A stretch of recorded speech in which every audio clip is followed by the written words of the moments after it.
قلم می د کاغذ سره ژړل شهیده یاره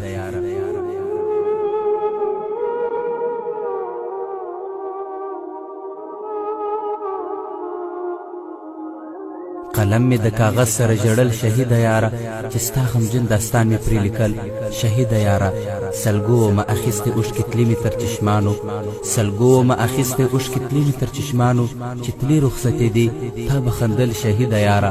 نیم لوستي کتابونه دې راپاته سول حجره کې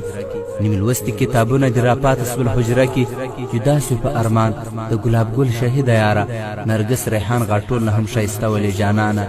نرګس ریحان غاټول نه هم ښایسته ولې جانانه سویته رښتینې مینه کې اتل شهیده یاره فراق ته منتظر خلیل په زړه زخمی زخمی کړم فراق ته منتظر خلیل په زړه زخمی زخمی کړم خوبو کې می راځه آشنا یو ځل شهیده یاره او خوبو کې می راځه آشنا یو ځل شهیده یاره